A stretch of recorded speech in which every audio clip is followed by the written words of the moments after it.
Сәлеметсіздер ме білім алушылар? Сауат ашу сабағын бастаймыз. Бүгінгі сабағымыздың тақырыбы нәтиже сабақ. Мен не үйрендім?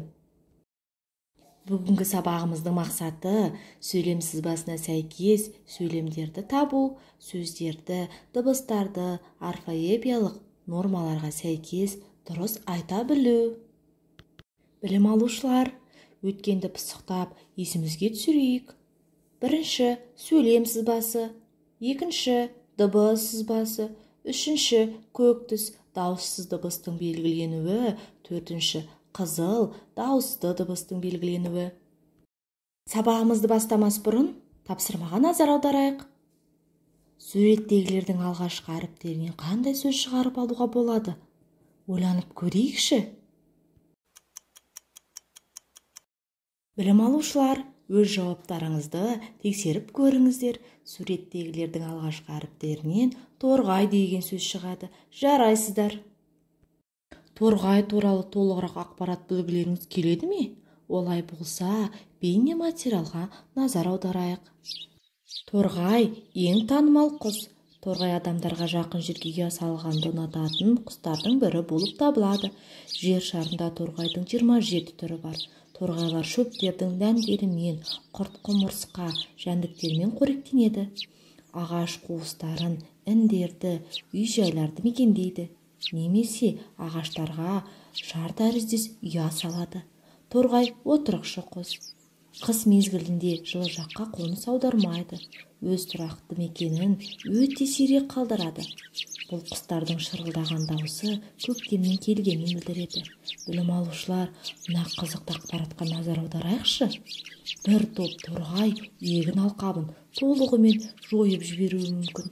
Бірақ бұл құстар өсімдіктерге зиянын келтіретін жәндіктердің санын азайтып отырады екен. Осылайша торғайдың шаруашылыққа тигізетін пайдасы келтіретін залалдан асып түседі екен.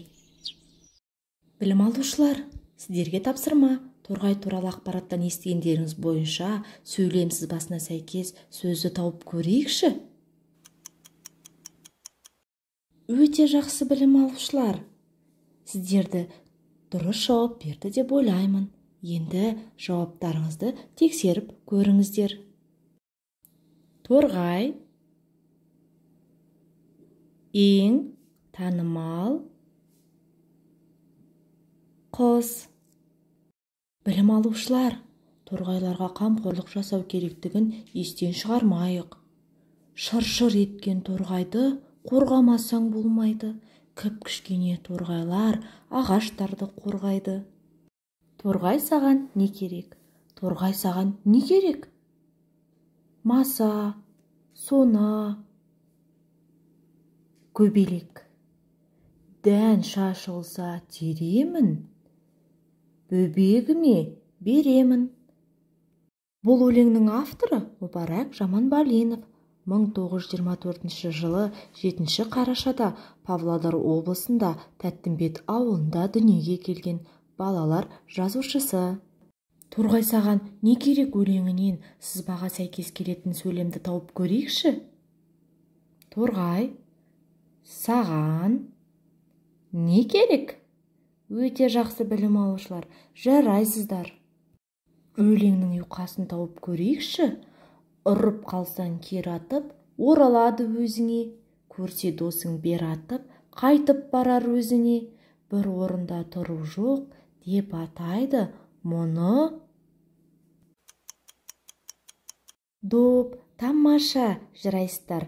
Келесі өлеңнің ұйқасын тауып көрейік. Жұп-жұмыр жоны бар, инеден тоны бар, түйдегіш түрпі. Бұл не? Қалай ойлайсыздар? Кірпі. Бұл өлең жолдарының авторы Мұзафар Әлімбай, қазақ балалар әдебиетінің қаламгері, ақын, аудармашы, сыншы. Білім алушылар, бүгінгі сабағымыз сіздерге ұнады деген ойдамын. Торғайлар арқылы кері байланысты өз ұстазыңызға жолдаңыз. Бірінші торғай, сабақ маған ұнады. Сабақта берілген оқу материалын жете түсіндім. Өзіме қажеттісін алдым. Екінші торғай, бүгінгі сабақты жартылай меңгердім, қайта қараймын. Үшінші торғай, сабақты түсінбедім, сабаққа қатыса алмадым.